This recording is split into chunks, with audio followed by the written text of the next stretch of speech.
एक गुरु का एक शिष्य बहुत ही बाचाल था। वह हर समय बोलता रहता, दिन भर इधर उधर की बातें करता। भिक्षाटन के लिए जाता तो हर घर से एक नई कहानी लेकर आता और आश्रम के दूसरे शिष्यों को सुनाता। एक शिष्य की दूसरे से बुराई करता, चुगली करता और दूसरों के सामने अच्छा बनने का प्रयास करता। खुद के मुंह से ही खुद की तारीफ करता रहता और हमेशा ही खुद को गुरु के सामने सबसे बुद्धिमान और उत्तम शिष्य साबित करने का प्रयास करता। वह खुद को सभी शिष्यों से अलग और श्रेष्ठ मानता था। उसका कहना था कि मैं एक अमीर घर का लड़का हूं। अगर मैं चाहता तो एक आरामदायक और सुविधाओं से भरा जीवन जी सकता था, लेकिन मैं वो सब छोड़कर यहां आ गया क्योंकि मुझे सत्य की खोज करनी है, खुद को जानना है, जीवन को जानना है। इसीलिए मेरा त्याग तुम सबसे बड़ा है। एक दिन गुरु ने आश्रम के सभी शिष्यों को बुलाकर कहा, आप सभी को अगले 1 माह के लिए कोई ना कोई संकल्प लेना है। इससे आपकी संकल्प शक्ति मजबूत होगी और आप में आत्मशक्ति का संचार होगा। आप सभी अपनी अपनी सामर्थ्य के अनुसार कोई सा भी संकल्प ले सकते हैं और 1 माह से पूर्व आप में से जिस चीज का भी संकल्प टूटता जाए वो अपनी पुरानी दिनचर्या में वापस आते जाएं।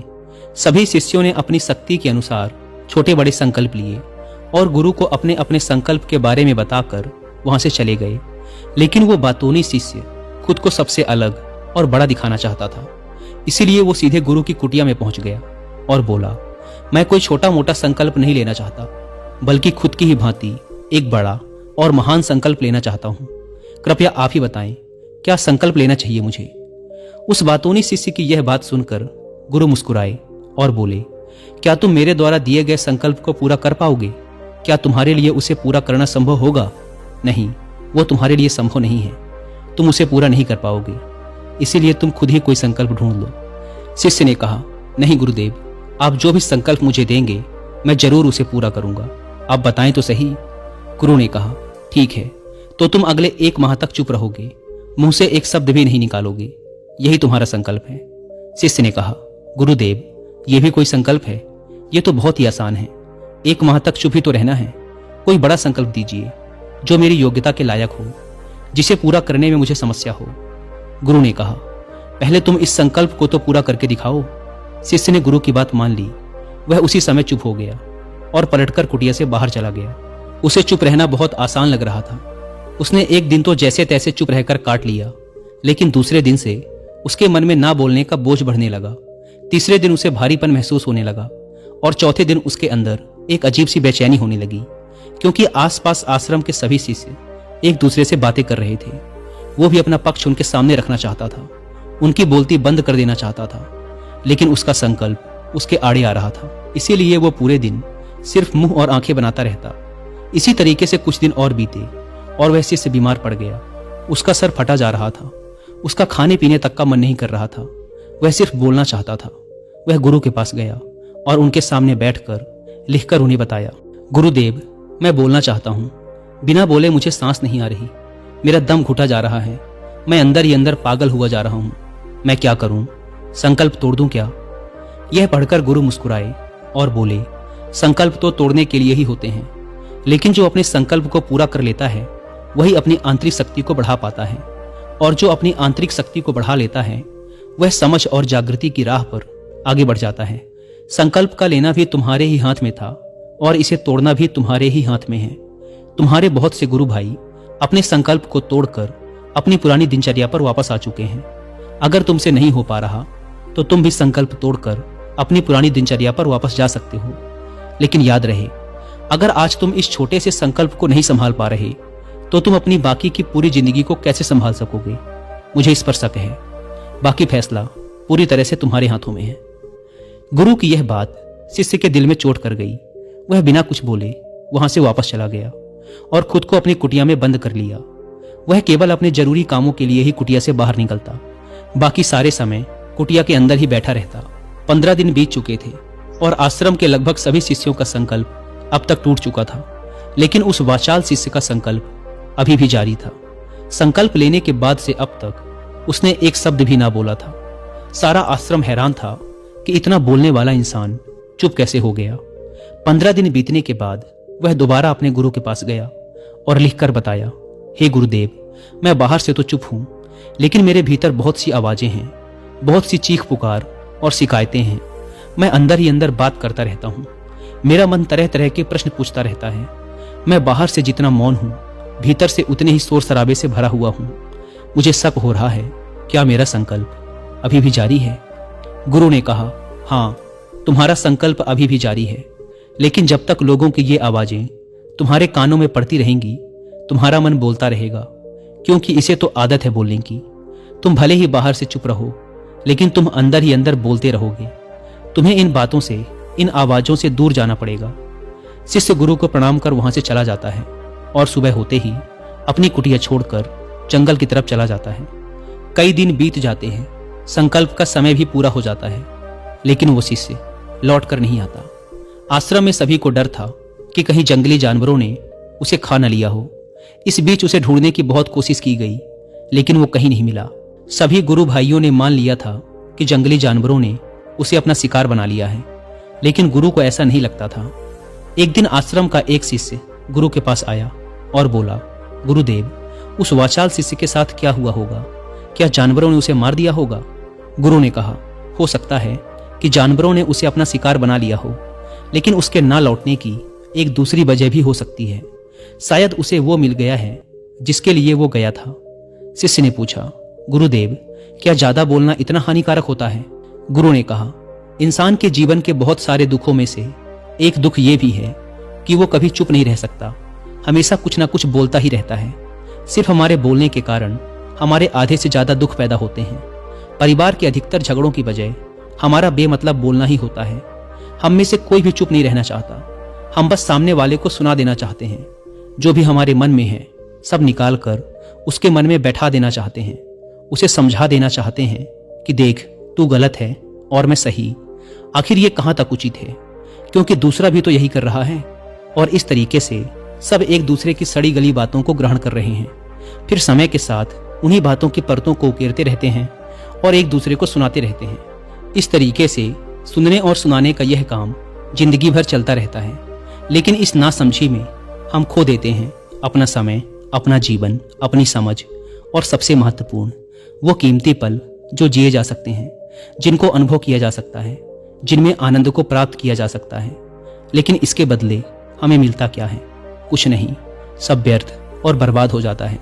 इस पागलपन में हमने क्या खो दिया, इसका एहसास केवल कुछ ही लोगों को हो पाता है। बाकी लोग जैसे उन्हें अपने आने का पता नहीं, वैसे ही उन्हें अपने जाने का भी पता नहीं चल पाता। शिष्य ने कहा, तो फिर इसका समाधान क्या है? गुरु ने कहा, पूरी जागरूकता के साथ अपने विचारों को देखना, यही एकमात्र तरीका है सारी मानसिक समस्याओं का। दोस्तों, वर्तमान में रहकर पूरी जागरूकता के साथ अपना काम करना जिंदगी में चमत्कारिक बदलाव ला देता है। ऐसा कहना है फेमस जैपनीज जेन मास्टर सुनरियो सुजुकी का, जिन्होंने अपनी किताब जेन माइंड बिगिनर्स माइंड में डिटेल से समझा रखा है कि कैसे एक व्यक्ति अपने रोज के कामों को करने के साथ भी अवेयरनेस यानी जागरूकता का अभ्यास कर सकता है और एक mentally stable and happy life जी सकता है। अगर आप चाहें तो इस किताब की हिंदी में समरी भी सुन सकते हैं कुक एफएम ऐप पर। यह बुक समरी आपको अपने आप से मिलाने में मदद करेगी और आपके जेन माइंड को जगाएगी। जेन माइंड एक ऐसा मन होता है जिसमें सैलाब से उमड़ते विचारों को भी शांत करने की क्षमता होती है। इस बुक समरी को अच्छे से समझने के बाद एक स्वतंत्र, खाली और शांत दिमाग आपकी पर्सनैलिटी का हिस्सा बन जाएगा। और कुक एफएम की बात करें तो यह इंडिया का सबसे बड़ा ऑडियो शो प्लेटफॉर्म है, जहां पर आप 10,000 से भी ज्यादा ऑडियो शोज को सुन सकते हैं, वो भी 7 इंडियन लैंग्वेजेस में, और इनकी इंपॉर्टेंट बातों के नोट्स बनाकर उन्हें बात के लिए सेव भी कर सकते हैं। आपकी और मेरी तरह 2.5 मिलियन से भी ज्यादा पेड सब्सक्राइबर्स हर रोज इस एप्लीकेशन का यूज कर रहे हैं। वैसे इस प्लेटफॉर्म का मंथली सब्सक्रिप्शन पड़ता है 99 रुपीज का, लेकिन अगर आप यूज करते हैं कूपन कोड WI50 तो आपको इसके फर्स्ट मंथ के सब्सक्रिप्शन पर मिलेगा 50% का डिस्काउंट, यानी आपको पड़ेगा 99 की बजाय सिर्फ 49 रुपीज का। ऐप को डाउनलोड करने की link description and first comment पर मिल जाएगी। आइए कहानी पर वापस लौटते हैं। उस वाचाल शिष्य को आश्रम छोड़कर गए हुए 3 महीने का समय बीत चुका था, लेकिन उसकी कोई खबर ना थी। अब तक तो सभी गुरु भाइयों ने भी उसके वापस लौटने की उम्मीद छोड़ दी थी, लेकिन एक दिन वह आश्रम लौट आता है। उसे देखकर सभी के आश्चर्य और खुशी का ठिकाना ना रहा। लेकिन अब वो नहीं था जो यहां से गया था, वो कुछ और ही बनकर वापस आया था। उसके अंदर एक गजब का बदलाव महसूस किया जा सकता था। उसके चेहरे पर एक गजब का ठहराव और आंखों में बड़ी शांति थी। आश्रम में आते ही सभी गुरु भाइयों ने उसे चारों तरफ से घेर लिया और बातें करने लग गए। वह भी अपने गुरु भाइयों से बातें करने लगा। उससे बात करने वाले सभी शिष्यों ने यह अनुभव किया कि अब वह पहले जैसा उतावला और बातूनी नहीं रह गया था। उसके मुंह से एक एक शब्द बहुत ही सुलझे हुए और मधुरता के साथ निकल रहे थे।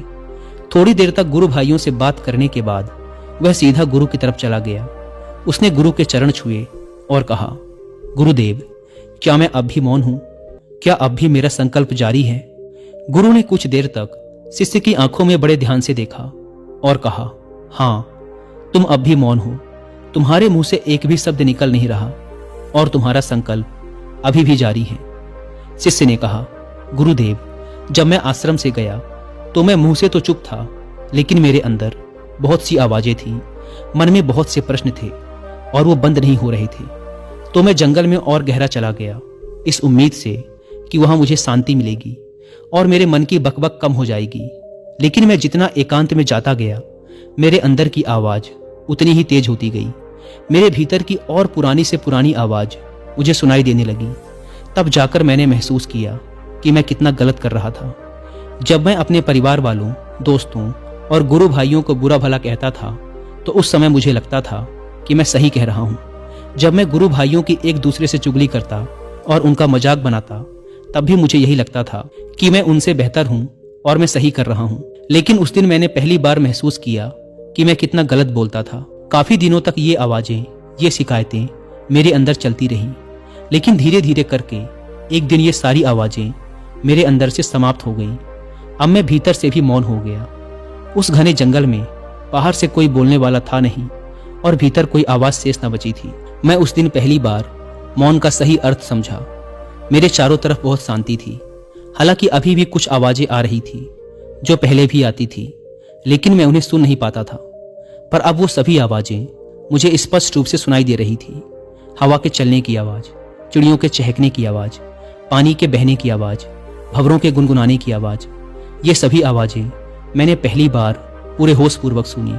अपने चारों तरफ इतनी शांति मैंने पहले कभी महसूस नहीं की थी।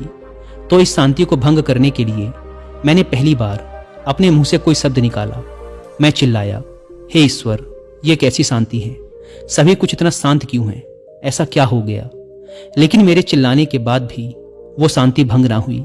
सब कुछ पहले के जितना ही शांत था, बाहर भी और भीतर भी। हे गुरुदेव, मैंने अपने गुरु भाइयों से बात की, मैंने आपसे बात की। मैं बोल रहा हूं, मैं चल रहा हूं, मैं सब कुछ देख रहा हूं, लेकिन मैं अपने भीतर एकदम एकांत में हूं, मौन में हूं। भीड़ में होता हूं तब भी भीतर से अकेला एकांत में होता हूं। जब मैं खुद में भी शोर करना चाहता हूं तब भी एकांत में ही होता हूं। अब सब दिखाई पड़ने लगा है, सब सुनाई पड़ने लगा है। गुरु ने कहा, जब तक हम बाहर की तरफ बोलते रहेंगे, भीतर अशांति ही रहेगी। जिस दिन हम भीतर की तरफ मुड़ जाएंगे, फिर बाहर हमारे मुंह से कुछ भी निकले, हम शांत ही रहेंगे। दुनिया में जितनी भी बुराइयां हैं, ज्यादातर हमारे बोलने से ही उत्पन्न होती हैं, क्योंकि हम चुप रहना नहीं चाहते। हम जितनी जरूरत है उससे कहीं ज्यादा बोलते हैं। हम सामने वाले को सुनना नहीं चाहते, बल्कि उसकी बोलती बंद कर देना चाहते हैं। उसे समझा देना चाहते हैं कि मैं कौन हूं, दिखा देना चाहते हैं उसे अपनी सारी सामर्थ्य। बस यही हमारी जिंदगी का मकसद बनकर रह जाता है। हमारी सारी ऊर्जा इस व्यर्थ के बोलने में बर्बाद होती रहती है। ऐसे पति पत्नी का जीवन दुखों से भर जाता है, जो हमेशा एक दूसरे को सुनाने में लगे रहते हैं। कभी एक दूसरे को सुनना नहीं चाहते, समझना नहीं चाहते, और चुप रहना तो उन्होंने कभी सीखा ही नहीं, क्योंकि चुप रहना उन्हें छोटा महसूस करवाता है। दुनिया की सभी लड़ाइयों का कारण हमारा बोलना ही है। इसलिए हमें सिर्फ उतना ही बोलना चाहिए जितना जरूरी हो, क्योंकि व्यर्थ का बोलना ऊर्जा को नष्ट करना है, और ये बोलना ही हमें कभी अपने भीतर की ओर लौटने नहीं देता, क्योंकि यह हमें बाहर की ओर खींचकर रखता है। और बाहर है ही क्या इस संसार के अलावा। लेकिन अगर अपने भीतर के संसार की ओर मुड़ना है तो इस मुंह को बंद ही रखना चाहिए। इसीलिए जितने भी बुद्ध हुए, आत्मज्ञानी हुए, वो सभी एकांत की ओर भागे, ताकि उन्हें ज्यादा बोलना ना पड़े, ज्यादा सुनना ना पड़े। वो एकांत में रहे और शांत रहे, इसीलिए आसानी से भीतर की यात्रा कर पाए। लेकिन अगर कोई चाहे तो इस संसार में रहकर भी एकांत में रह सकता है, शांत रह सकता है। लेकिन इसके लिए उन्हें अपनी ऊर्जा बचानी होगी, जिसे वो अब तक अपने व्यर्थ के शब्दों में बर्बाद कर रहे थे। दोस्तों, इस कहानी की सीख यही है कि व्यर्थ का बोलना ऊर्जा को नष्ट करना है, और यह बोलना ही हमें अपने भीतर की ओर लौटने नहीं देता, क्योंकि यह हमें बाहर की ओर झुकाए रखता है। और जिन्हें भीतर की यात्रा करनी है उन्हें अपने मुंह को बंद ही रखना चाहिए। मुझे उम्मीद है कि आपको यह कहानी पसंद आई होगी और काफ़ी कुछ सीखने को मिला होगा।